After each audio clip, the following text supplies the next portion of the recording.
Hello, my dear students. Welcome to Unacademy's YouTube channel.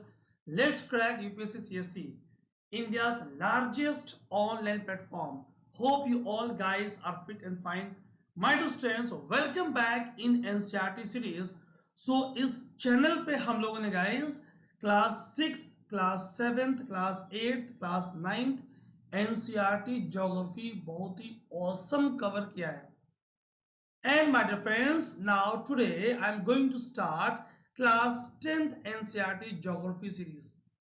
और फिर उसके बाद guys हम लोग आएंगे क्लास 11th and 12th दोनों के complete NCERT series यहाँ कवर करने वाले हैं. Very big announcement to you guys. Very soon I am coming with 100 most important topics of geography and environment for mains 2020. जी हाँ, my dear friends, very soon I am coming with 100 important topics for main 2020. आपके main examination के 100 important topics. ठीक, कहाँ से? Geography and environment. So guys हम लोग इसको लेकर आने वाले हैं. Okay, so today I am going to start contemporary India class 10 NCERT for geography class 10. Okay, so guys जितने लोगों ने क्लास 6, 7, 8 और 9 की सीरीज को अभी तक कवर नहीं कर पाए तो गाइस उसे आप जरूर कर लीजिएगा. इट इज वेल डन, बहुत अच्छे से हमने किया है. My dear friends, myself Ajit Tiwari, having experience now more than 15 years, and my dear friends, I have mentored more than 10 lakh students including both online and offline classes. Guys, I have worked as a senior faculty in top institute of Delhi and my lectures are fused with the memory tricks for long term retention. आप जानते हो, I used to interact a lot with you guys. आप जानते हो कि मैं आपसे बहुत ही इंटरेक्शन करता हूँ और आपको मेरी प्लस कोर्सेज में, आइकॉनिक कोर्सेज में बिल्कुल ऑसम ऑफलाइन की फीलिंग आती है. ओके, सो गाइस आप जानते हो कि NCERT series is very very important.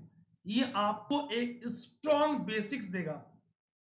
So this series is going to be regular. हम डेली आपसे मिलने वाले हैं. फाइन, आप मुझे कमेंट सेक्शन में लिख के बताओ guys, let me know 10 p.m. is comfortable for you guys, yes or no, let me know. ठीक, आपके पास ऑप्शंस हैं 8 पीएम, 9 पीएम, 10 पीएम, 7 पीएम. तो 7 to 10 PM. So guys, at which time you are highly comfortable, please do write in comment section ताकि मैं उसके accordingly time को guys freeze कर दूं, फिक्स कर दूं और हम लोगों की भाषा में लॉक कर दूं. Okay, so my dear friends, आप जानते हो कि your one stop solution is plus और iconic batches. What to do? India के बेस्ट एजुकेटर्स यहां अवेलेबल हैं. You can click on the get subscription. Daily live classes, structured courses, live tests and quizzes, unlimited access, one subscription, unlimited benefits. कैसे? For example, learn live from comfort of your home, exhaustive coverage of syllabus, proper study material आप PDFs download कर सकते हो, unlimited access to all courses, regular doubt clearing session, answer writing session, top educators of India on one platform, live test series, and guys, proper mentorship and guidance you will get on this platform. Very awesome, my dear friends. That means well organized batches with the top educators. अगर आप हिंदी माध्यम के हैं, English medium के हैं, bilingual comfortable हैं आप, तो all these options are available. And for working professionals, late night batches or 2-year batches are very good option, my dear friends. 100% syllabus coverage, vast range of optionals. जितने popular optionals हैं they are also available. And guys, prelims test series with evaluation proper, mains test series with proper evaluation, and regular dedicated doubt clearing classes. Daily current affairs with practice, essay and answer writing practice भी एक अच्छी option है, और आपकी proper performance analysis है. My dear friends, proper sectional quizzes and proper one stop solution हम आपका साथ अप टू इंटरव्यू भी देंगे. गाइस, अगर आप अभी तक प्लस पे नहीं आ पाए, so I have started from 5th of October very awesome course on ecology and environment for all those guys appearing in 21, 22 or 23. So as I have covered all static part and dynamic portion as well, so guys, it is your one stop solution. What to do? Use code Ajit Live, your code of dedication, your code of direction, your code of determination, my dear friends. आपको 10% discount तो मिलेगा, उसके साथ साथ में बहुत सारी facilities guys आपको मिल रही हैं. होप आप मेरी बात को समझ पा रहे होंगे. यस और no, let me know my dear friends. So my dear friends, a big announcement to you, price hike alert. Okay, क्या करें अगर अभी तक आप कंफ्यूज थे कि अनअकैडमी के प्लस कोर्स को कब से ज्वाइन करें guys, so this is the right time, क्योंकि जल्दी ही प्राइस हाइक होने वाली है. Use code Ajit live for 10% discount my dear friends. My dear friends, for 2 year program, से for example right now fee is 64,000, और जैसे आपने code referral code Ajit live use किया, it becomes 57,600. so discount of 10% is available. मेरे प्यारे दोस्तों, complete syllabus की coverage है. ओके, इंटरव्यू गाइडेंस भी है, ऐसे राइटिंग भी है, और answer writing courses are also available. For 1 year fee is 44,000, और जैसे आपने code of dedication, code of direction, discipline, determination, success use किया Ajit live, it becomes 39,600 my dear friends. For 2 year program, जितने लोग 21, 22 target कर रहे हैं, जो बिगिनर्स हैं, जो अर्ली बर्ड्स हैं, जो फ्रेशर्स हैं guys, you go for 24 month program. Fee is 64,000, और जैसे आपने अजीत लाइव कोड यूज किया, discount of 10%, and it becomes 57,600. My dear friends, that means only at the rate of ₹79. Can you believe?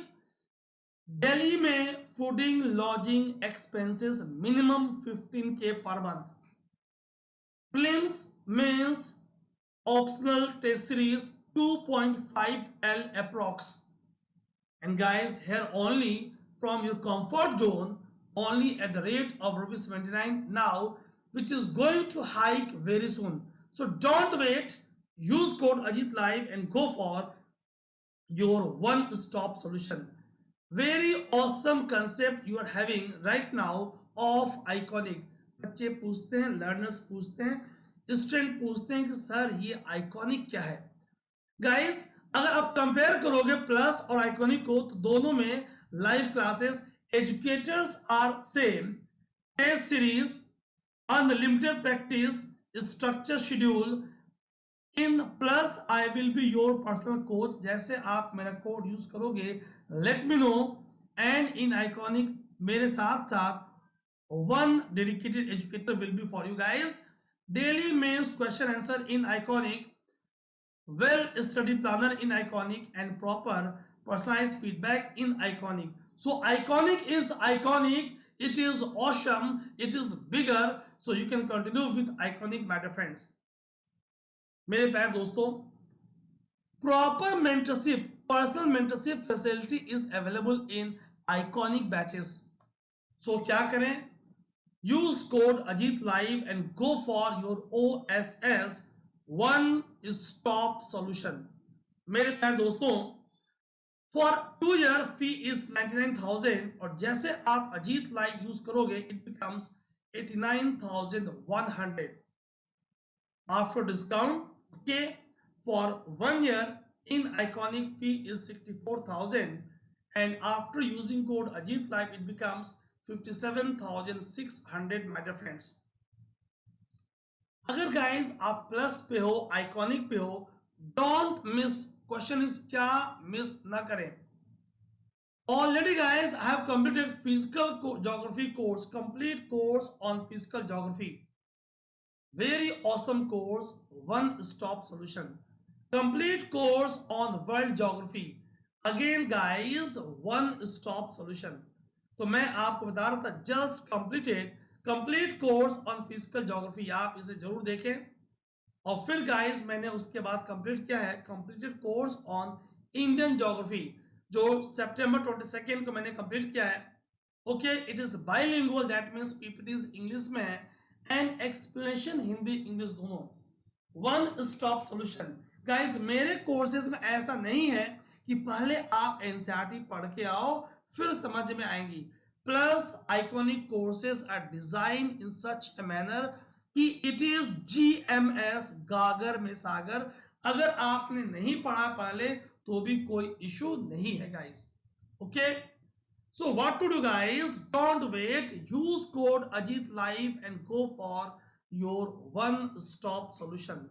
मेरे प्यार दोस्तों, और जैसे आप सब्सक्राइब करें अजीत लाइव के साथ, एनरोल कर ले in courses of physical geography, Indian geography and ecology and environment, और फिर मैं आपको गाइड करूंगा how to proceed my dear friends.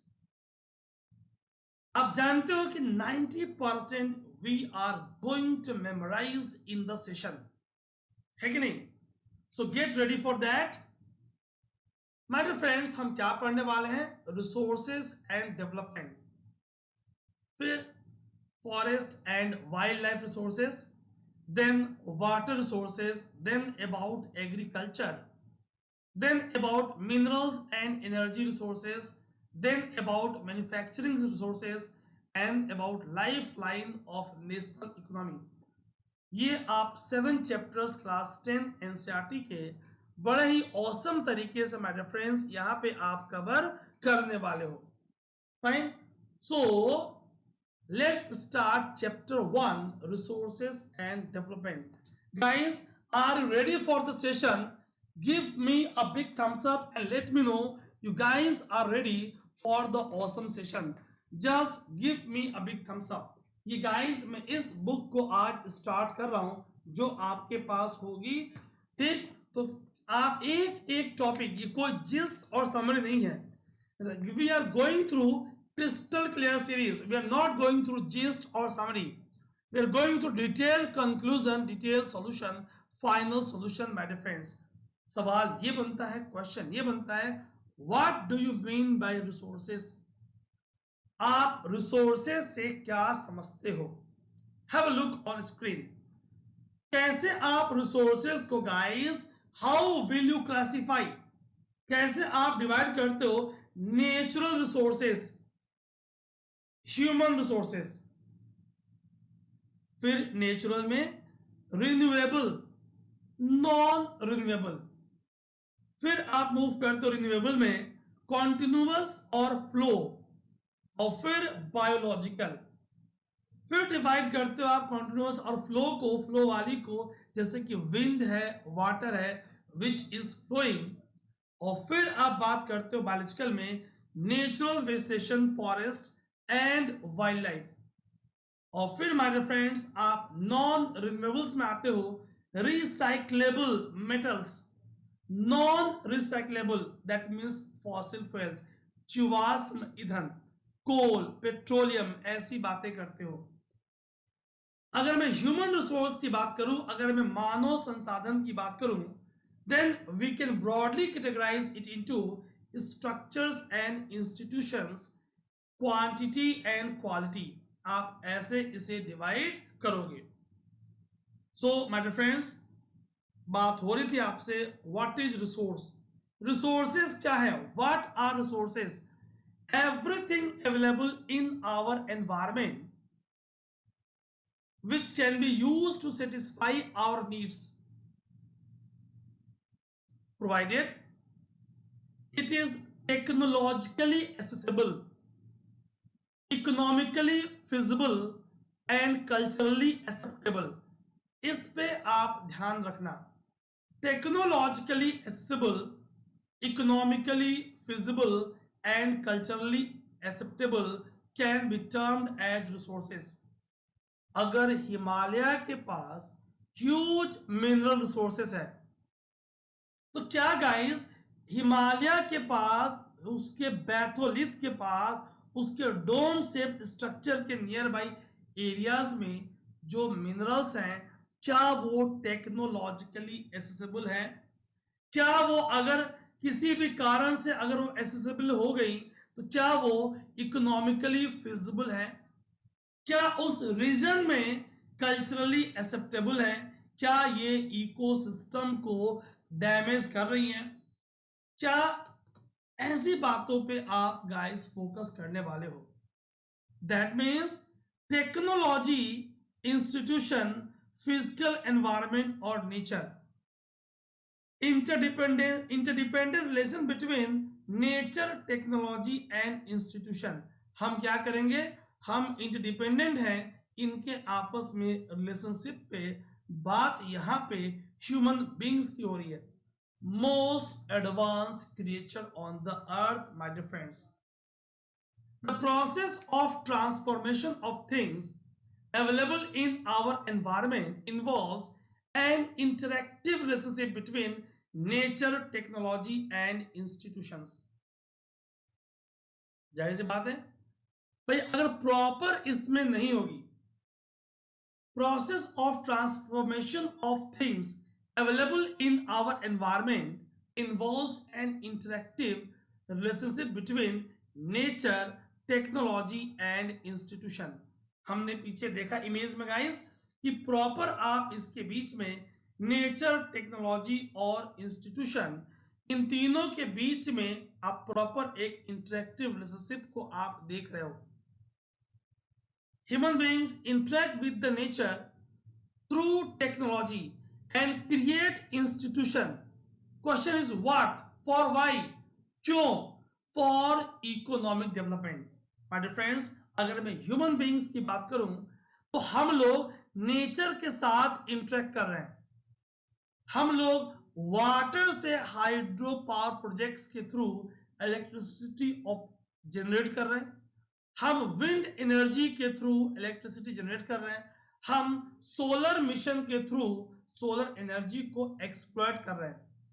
That means our target is to accelerate economic development, and for that, in this example, energy is very important resource, my dear friends. So human beings interact with nature through technology and create institutions to accelerate their economic development। guys, क्या resources free हैं? Do you think resources are free gift of nature? बहुत से लोगों को लगता है guys, और वो इसका मिसयूज करते हैं। They are not free my dear friends, they are function of human activities. Human beings themself are essential component of resources, and we guys, we are very proud, we are rich in human resource. हम लोग मानव संसाधन के धनी हैं। They transform material available in our environment into resources and use them। हम क्या करते हैं भाई? और उसका हम इस्तेमाल करते हैं। मेरे प्यारे दोस्तों, क्या आप रिसोर्सेज को क्लासिफाई कर सकते हो? Right in comment section and let me no guys, yes और नो। यस और नो मुझे बताएं कि क्या आप रिसोर्सेज की प्रॉपर क्लासिफिकेशन कर सकते हो माय डियर फ्रेंड्स? यस और no, let me know. On the basis of origin, origin के आधार पे आप उसे बांट सकते हो बायोटिक एंड एबायोटिक। गाइस, अगर मैं आपसे चर्चा करूं on the basis of exhaustibility, renewables like wind, water which are in flow, natural vegetation, wild life, that means about biological component. अगर मैं ओनरशिप की बात करूं तो individual, community, national, international. On the basis of status of development, potential, developed stock and reserves. So मेरे प्यारे दोस्तों, आप रिसोर्सेज को कई तरीके से क्लासिफाई कर सकते हो। सो नेचुरल रिसोर्सेज आपको गाइस दिख रहा है। अगर आपको कहीं पे गाइस AKS मिले, सीनिक ब्यूटी देखकर, AKS मींस अगर आपको आंखों का सुकून मिले, ठीक, तो गाइस आप DKH कर सकते हो। कमेंट सेक्शन में दिल के हाल बयां कर सकते हो। Always you're having your fundamental rights, right of expression. If anyone is working hard for you guys to make your concept crystal clear in this crystal clear series, so guys, hard work, चाहे वो आपका हो चाहे मेरा हो, it must be appreciated. Hope you guys will agree. मेरे प्यारे दोस्तों, अगर मैं नेचुरल रिसोर्सेज की बात करूं, so animal resource, crude oil, forest resource, precious metals and mineral rocks, water resources, बहुत गंभीर मुद्दा है, लैंड रिसोर्सेज, ठीक, कितना युद्ध आप देख चुके हो हिस्ट्री में, wind power and solar energy. Our target is to exploit them more and more, and about natural gas, my dear friends. So these are some important examples of natural resources, my dear friends. Have a look on screen guys, कैसे आप resources को classify कर रहे हो। On the basis of origin, biotic and abiotic. On the basis of exhaustibility, renewable and non-renewable. On the basis of ownership, individual, community, national and international. On the basis of status of development, potential, developed stock and reserve। चर्चा करेंगे।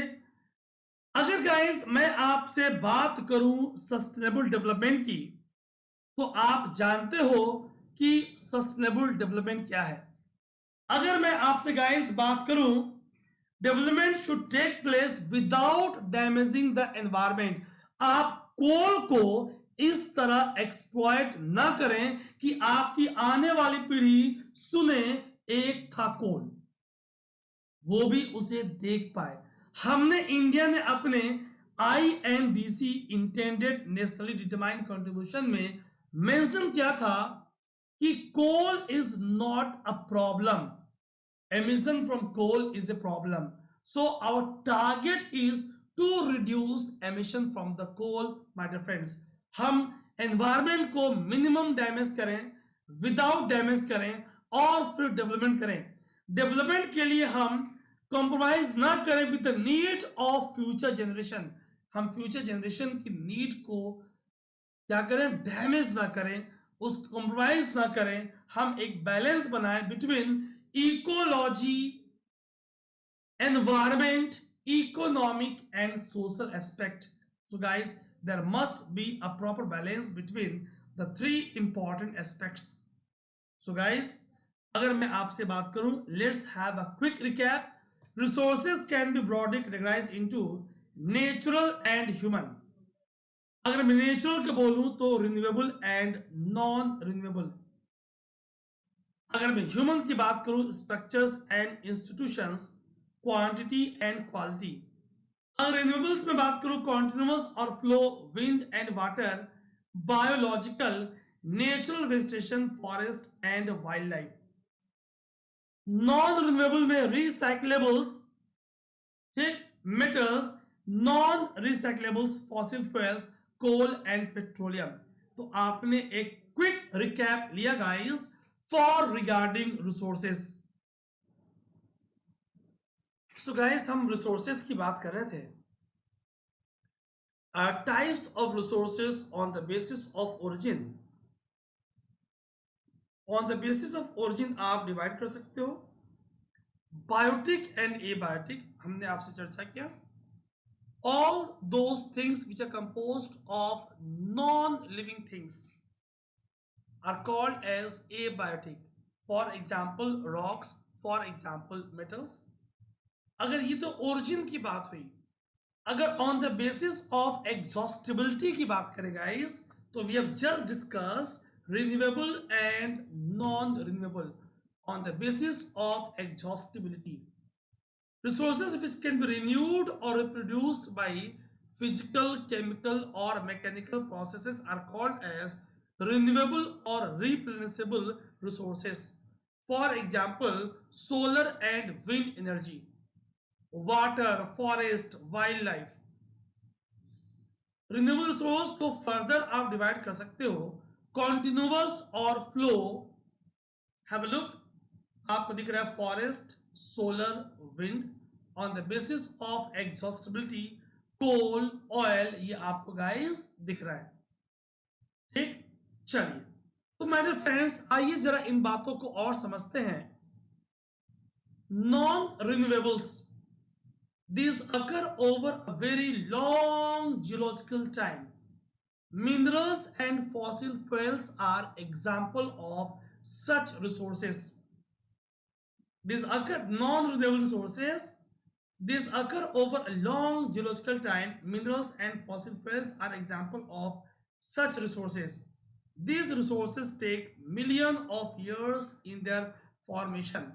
Some of the resources like metals are recyclable and some like fossil fuels cannot be recycled and get exhausted with their use. है कि नहीं? तो लंबे समय में क्या होगा, आप अगर ओवर एक्सप्लॉइट करोगे, अगर आप सस्टेनेबल यूज नहीं करोगे गाइस, तो क्या होगी, ये एग्जॉस्ट हो जाएंगी. सी, more and more over exploitation of oil, natural gas, coal, it is responsible for their high level of depletion. On the basis of ownership, individual resources owned privately by individuals. Many farmers own land which is allotted to them by government against payment of revenue.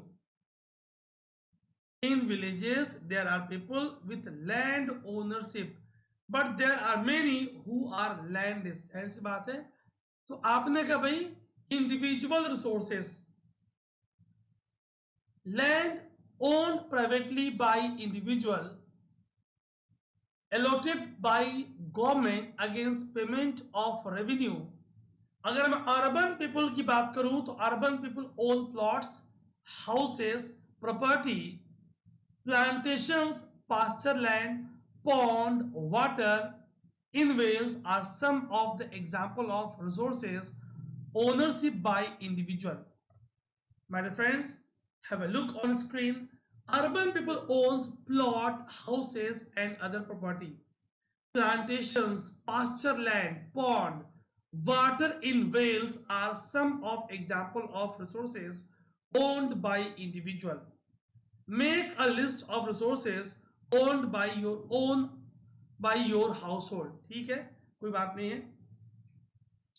तो ये guys आपको दिख रहा है, कई बार resource जो होगी एक कम्युनिटी की होगी. ऑल मेंबर्स ऑफ कम्युनिटी, कोई पॉन्ड है, कोई कम्युनिटी लैंड है, कोई ग्रेजिंग ग्राउंड है, कोई बेरियल ग्राउंड है, कोई विलेज पॉन्ड है, कोई पब्लिक पार्क है, कोई पिकनिक स्पॉट है, कोई प्लेग्राउंड है. In urban areas are better example of, excellent example of community owned resources guys. So community owned resources which are accessible to all members of the community. Village commons की बात करें, grazing ground, burial grounds, village ponds, public park, picnic spot, playgrounds in urban areas are de facto accessible to all people living there. ये example हो रही किसकी, community resources की. So my dear friends, but obvious अगर मैं community resources की बात करूं, कुछ रिसोर्सेज कैसी होंगी, नेशनल रिसोर्सेज होंगी. अगर मैं टेक्निकली बात करूं my dear friends, so all resources belongs to nation. National resources Technically, all the resources belongs to the nation. Country has legal power to acquire even private property for public good. कई बार आपने देखा है कि किसी के खेतों से, बागीचों से, खलिहानों से, प्राइवेटली ओन्ड लैंड से, प्रॉपर्टी से रोडवेज, हाईवेज, केनाल्स, रेलवेज, ठीक, पास करती है, are constructed on field owned by some individuals. ये बात अलग है कि गवर्नमेंट उसकी मुआवजा देती है। Urban development authorities get empowered by government to acquire land, है ना। All the minerals, all the water resources, forest, wildlife, and land within the political boundaries and oceanic areas up to 12 nautical miles from the coast, termed as territorial water, and resources therein belongs to nation. So, my dear friends, all the minerals, water resources, forest, wildlife, land within political boundaries and oceanic area up to 12 nautical miles from the coast, termed as territorial water and resources therein belongs to nation. So, my dear friends, अगर मैं बात करूं national resources की, अगर recall करें हम community owned resources की, अगर रिकॉल करें हम इंडिविजुअल रिसोर्सेज की, तो क्या आपके माइंड में कुछ पॉइंट्स आ रहे हैं? राइट इन कमेंट सेक्शन यस और नो, लेट मी नो। अगर नेशनल की बात हुई तो व्हाट आर इंटरनेशनल रिसोर्सेज? क्या गाइस आपने इंटरनेशनल रिसोर्सेज के बारे में सुना है? These are resources which are regulated by some international institution. Have a look on screen, my dear friends. What are international resources? There are international institutions which regulate some resources. The oceanic resources beyond 200 nautical miles of the exclusive economic zone belongs to open ocean, and no individual country can utilize this without concurrence of international institutions. हमने अभी पीछे आपको national resource की boundary आपको बताई। Oceanic area up to 12 nautical miles, 22.2 kilometre from the coast is termed as territorial water and resources belongs to that given nation. My dear friends, आइए जरा इन बातों को और समझते हैं। आपके पास कई सारे बेहतरीन एग्जाम्पल्स स्क्रीन पे गाइस दिख रही हैं। My dear friends, अगर मैं ओशन की बात करूं, do you know India has got right to mine manganese nodule, Mn, not magnesium, manganese nodule from the bed of the Indian Ocean, from that area which lies beyond exclusive economic zone. तो ये आपको guys recall रखना है, ठीक। आपको कुछ other resources के बारे में मेंशन करना है in comment section which are of international in nature. So guys, इसी यही मैं आपसे बात कर रहा था। Do you know India has got right to mine manganese nodule from the bed of the Indian Ocean, from that area which lies beyond exclusive economic zone। और फिर मैंने आपसे कहा कि भाई कुछ ऐसे रिसोर्सेस को आप जो इंटरनेशनल नेचर की हो आप उसे आइडेंटिफाई करें on the basis of status of development. आप डिवाइड करते हो कि रिसोर्सेस डेवलप्ड हैं या पोटेंशियल है, क्या what is stock, what are reserves. आप ऐसी बातें करोगे one by one. Guys, have a look on screen. So my dear friends, resources which are found in a region but have not been utilized. For example, western part of India, Rajasthan and Gujarat have enormous potential for development of wind and solar energy. But so far these have not been developed properly. यानी resource तो है but it is not utilized properly. Resources which are surveyed and their quality and quantity have been determined for utilization. Development of resources depend on technology and level of their feasibility. तो इन बातों पे technology और level of their feasibility पे development of resource guys depend करेगी. कितनी बार my dear friends ऐसा होगा कि there are materials in the environment which have potential to satisfy human need. Okay, materials are present in the environment. Those materials are having potential to satisfy human need, but human के पास कोई ऐसी appropriate technology नहीं है to assess these. उसे आप बोलते हो these materials are included among stock. उसे आप stock में include करते हो.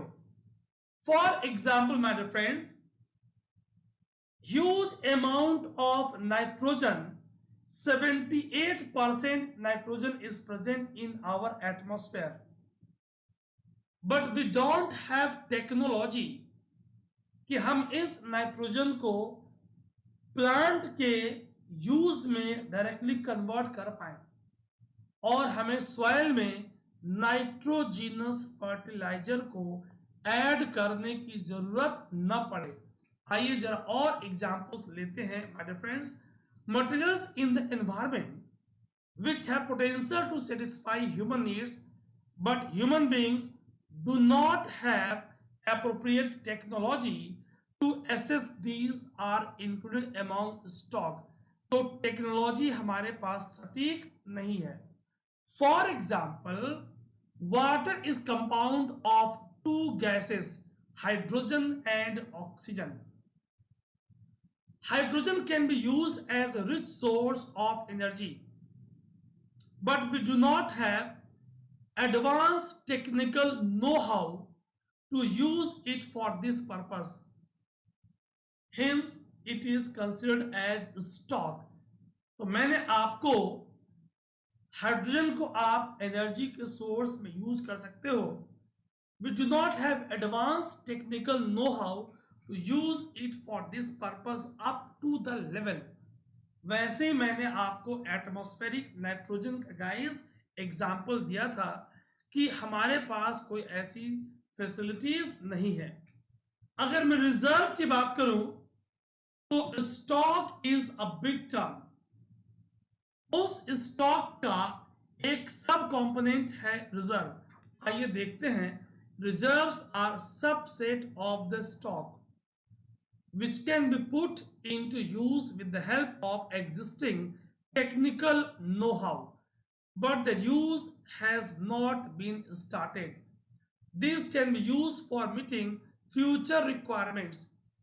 River water can be used for generating hydroelectric power, but presently it is being utilized only to a limited extent. India के नॉर्थ ईस्टर्न स्टेट, अगर मैं example लूं अरुणाचल प्रदेश की, तो ह्यूज उसके पास पोटेंशियल है कि नहीं. Water is having surplus water resource is available. Water can be used for various purposes. ये बात अलग है कि कमिंग डेज में fresh water is going to be a big concern. ये एक गंभीर समस्या बनने वाली है. Water in the dams forest is reserve which can be used in future. आप उसे फ्यूचर में इस्तेमाल करने वाले हो. डेवलपमेंट ऑफ रिसोर्सेज की चर्चा करें गाइस आपसे. Resources are vital for human survival as well as for maintaining quality of life. जाहिर सी बात है.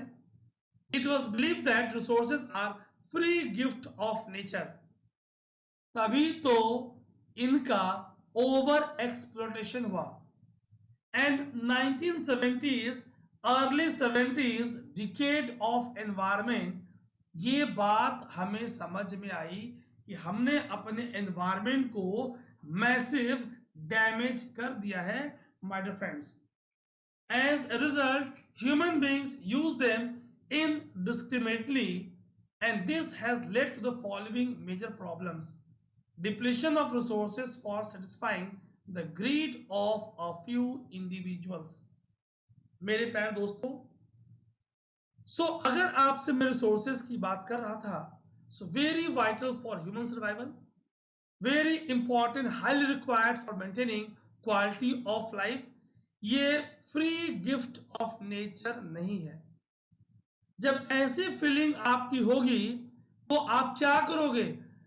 यही तो रिस्पॉन्सिबल है एयर का एयर पोल्यूशन, वाटर का वाटर पोल्यूशन, लैंड का लैंड डिग्रेडेशन, क्योंकि हमने इसे फ्री का समझा. ठीक, और तभी इसने प्रॉपर प्रॉब्लम कॉज किया गाइस. ओके, आइए जरा इन बातों को और समझते हैं. Accumulation of resources in few hands which in turn divided society into two segments. कौन कौन से भाई? हैव्स, जिनके पास plenty of resources हैं, हैव नॉट्स, ठीक, जिनके पास रिसोर्सेस नहीं है. हैव्स को बोलते हो आप रिच, हैव नॉट्स को बोलते हो आप poor. Indiscriminate exploitation of resources has led to the global ecological crisis such as global warming.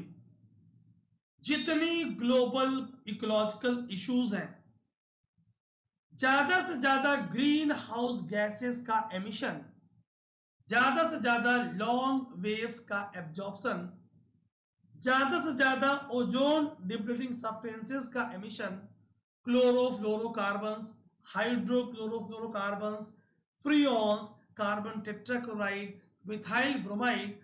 आप आगे पढ़ोगे, Montreal protocol is regarding maintenance of release of ODS. Vienna convention is regarding maintenance of ozone layer. My dear friends, green house gases के regarding कौन सी protocol आपके पास है? 1997 is the hint for you guys. A big concern nowadays of environmental pollution. A big concern nowadays, soil pollution, land degradation, my dear friends. So, haves और have not की बात हो रही थी, rich और poor की बात हो रही थी. तो क्या इंपॉर्टेंट है? कुछ हैंड में ही सारी रिसोर्सेस कंफाइंड न हो. An equitable distribution of resources has become essential for sustained quality of life and global peace. It is highly required, my dear friends. Resources की drawback की बात हो रही थी. Depletion of resources for satisfying greed of few individuals. कुछ houses, कुछ industrial groups अगर maximum resources का ओवर एक्सप्लोटेशन कर रही है, अगर accumulation of resources in few hands हो रही है, ये ड्रॉबैक है. अगर इन डिस्क्रिमिनेट एक्सप्लोटेशन रिसोर्स का हो रहा है, तो गाइस ये एक ecological crisis, global warming, ozone layer degradation, depletion, environmental problem, pollution, land degradation, soil pollution, all these are big concern, my dear friends. आपने न्यूज सुना होगा, ब्रह्मपुत्र वैली के रीजन में nowadays there is massive depletion of ozone. So my dear friends, हमें इन बातों को और समझने की जरूरत है. If the present trend of resource depletion by a few individuals and countries continue, what will happen? The future of our planet is in danger. My dear friends, मैंने आप लोगों को बहुत अच्छे से एनवायरमेंट और इकोलॉजी के सेशन में few days back because just मैंने अभी स्टार्ट किया है 5 अक्टूबर से प्लस पे complete course on environment and ecology and have discuss about techno ecosystem, energetic island, ecological footprint, carbon footprint, water footprint, carbon handprint, and number of other concepts.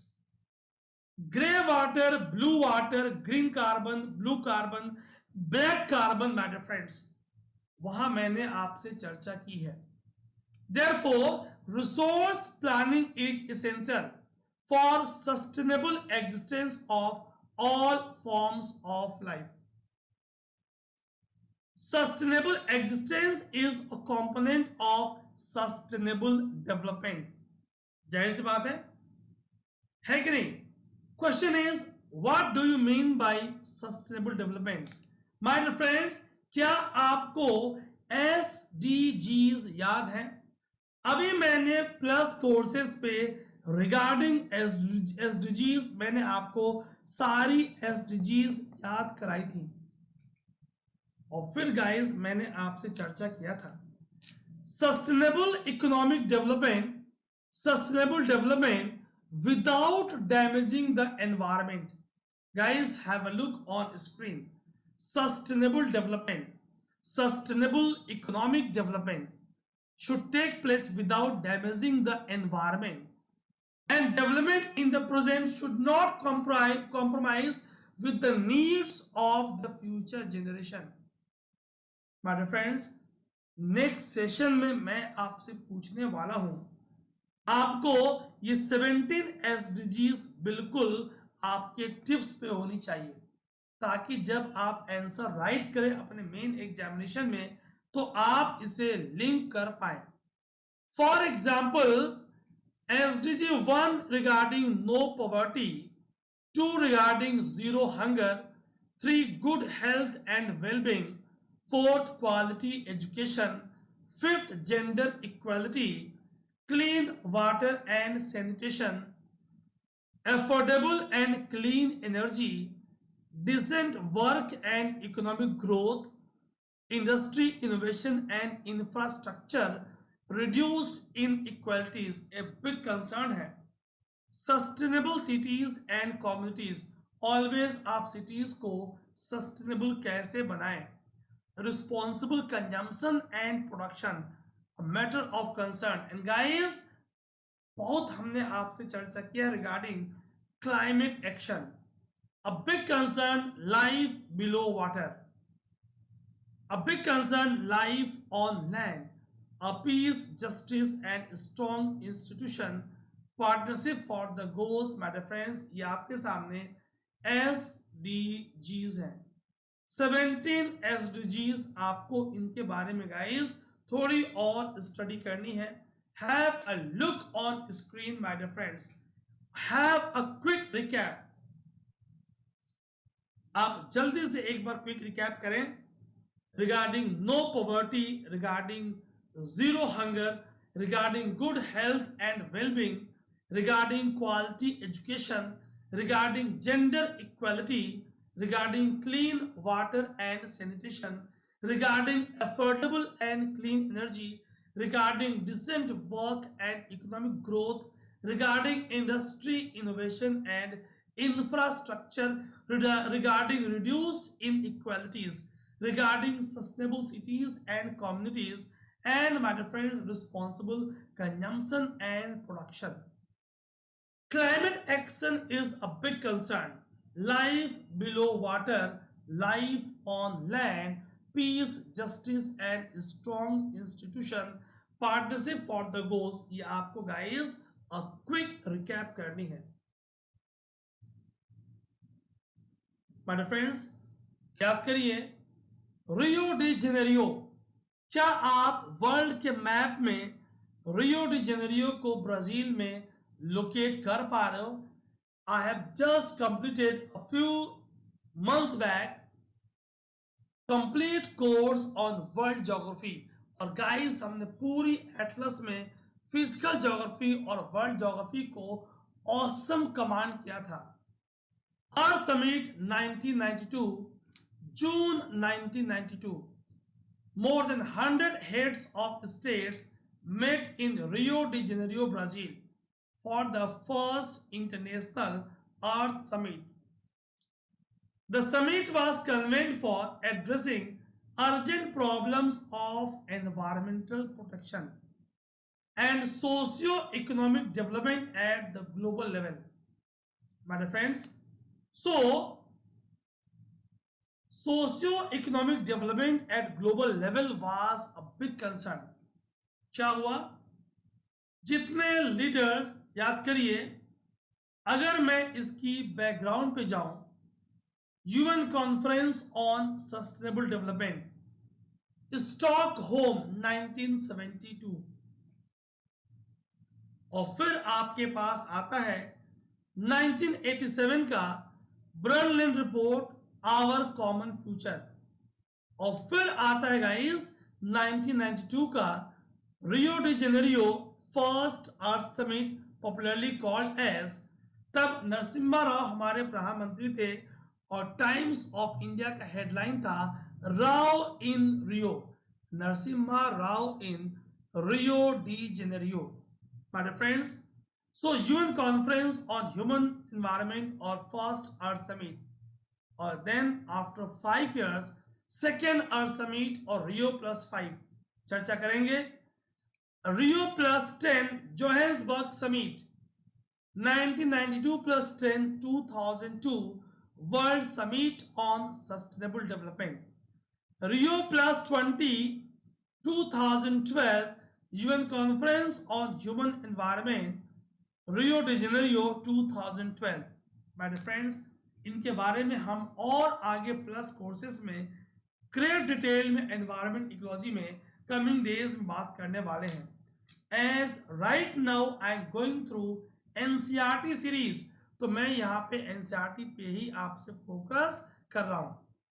क्या आपको 1992 का first earth summit का agenda 21 guys याद आ रहा है?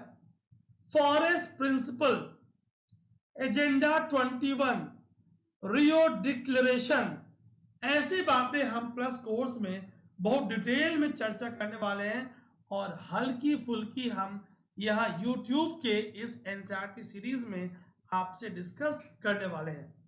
The assembled leaders signed the declaration on global climatic change and biological diversity. The Rio Convention endorsed the global forest principle and adopted Agenda 21 for achieving sustainable development in 21st century. So Agenda 21 का 21 is 21st century. It is declaration signed by world leaders in 1992 at UNCED, United Nations Conference on Environment and Development, Rio de Janeiro, Brazil. My dear friends, so have a look. Some important points आपके screen पे दिख रहा है आपको, ठीक? So Rio +20 United Nations का future we want 2012, UNESCO global action program on education for sustainable development 2014, Paris agreement very famous, बात करेंगे COP 21 टू UNFCCC 2015, यहीं पे लॉन्च हुआ था ISA international solar alliance, mission innovation की चर्चा हुई थी, UNDRR Sende framework on disaster risk reduction 2015, then United Nations Addis Ababa Action Agenda on means of implementation, and my friends UN Habitat 3, the new urban agenda 2016. क्या करना है आपको? आपको parallel और aligned SDGs inter governmental negotiation platforms के बारे में थोड़ी आपको और डिटेल में स्टडी करने की जरूरत है. My dear friends, what is ecosystem service? अगर मैं इकोसिस्टम सर्विसेज की बात करूं, एक लाइन में all those services which are provided by nature or natural ecosystem free of cost. My dear friends, write in comment section what do you mean by natural capital. क्या natural capital को ही आप ecosystem services बोल सकते हो? Yes और no, let me know my dear friends. मेरे प्यारे दोस्तों, natural capital, ecosystem services, all those services provided by nature or natural ecosystem free of cost. As energy is currency of ecology, it is expressed in unit of energy. आप इसे energy के unit में express करते हो। अगर कोई natural forest है, आप वहां से वुड ले रहे हो। अगर मैंग्रोव कोस्टल इकोसिस्टम की प्रोटेक्शन कर रही है, अगर वाटर की प्रॉपर फिल्ट्रेशन हो रही है, अगर इको टूरिज्म हो रहा है, फिशरीज की बात हो रही है, marine ecosystem services, climate regulation, pollination by wind, water, air. After rainfall, all pollutants are settled on the ground. So guys, we are having lot of examples. हमारे पास बहुत सारे examples हैं of ecosystem services और natural capitals, my dear friends. जितने आप nature को guys exploit करोगे, उतने आप सॉयल, वाटर और एयर पोल्यूशन गाइस कॉज करोगे। फाइन। अभी मैं आपसे एजेंडा 21 की चर्चा कर रहा था। Agenda for sustainable development 21 is regarding 21st century. Declaration signed by world leaders in 1992 at UNCED, United Nations Conference on Environment and Development, Rio de Janeiro, Brazil, aims at achieving global sustainable development. Agenda to combat environmental damage, poverty, disease through global cooperation on common interest, mutual needs and shared responsibilities. मेरे प्यारे दोस्तों, हम इन बातों को और समझेंगे। One major objective of Agenda 21 is that every local government should draw its own local agenda. Agenda 21, it is very important. Sustainable development की बात हो रही थी। Development by maintaining a proper balance between ecology and environment, guys. Okay, so my dear friends, कल बात करेंगे आपसे। आप कमेंट सेक्शन में लिख के बताओ। आज के सेशन को शॉर्ट कर रहा हूं ताकि मैं आपसे टाइमिंग को कंफर्म कर पाऊं। Guys, let me know, are you comfortable at 10 PM? अगर आप 10 PM पे गाइस कंफर्टेबल हो तो आप मुझे इसके बारे में बताओगे। ओके, अगर अभी तक आप गाइस कंफ्यूज हो अपने अनअकैडमी के सब्सक्रिप्शन के रिगार्डिंग, तो गाइस नेक्स्ट क्लास में मैं प्लानिंग की बात करूंगा, आपसे रिसोर्स प्लानिंग की बात करूंगा। So classes will be regular and we are going to complete class 10th, 11th, 12th, complete NCERT geography in great detail with awesome animations and PPTs. मैं आपसे चर्चा कर रहा था कि अगर आप 21 या 22 को लेकर प्लान करो गाइस, तो this is right time to join, don't delay. अगर आप 12th पास आउट भी हो तो you can go for 2-year program, और जिसे आप बाद में एक्सटेंड कर सकते हो। क्या करना है? Use code Ajit live for your 10% discount and awesome guidance, my dear friends. See you tomorrow 10 PM. Okay guys, so see you tomorrow 10 PM. Hope you guys are fine. God bless you all. Video को like और share जरूर करें गाइस। Let's make it viral. Let's it. God bless you all.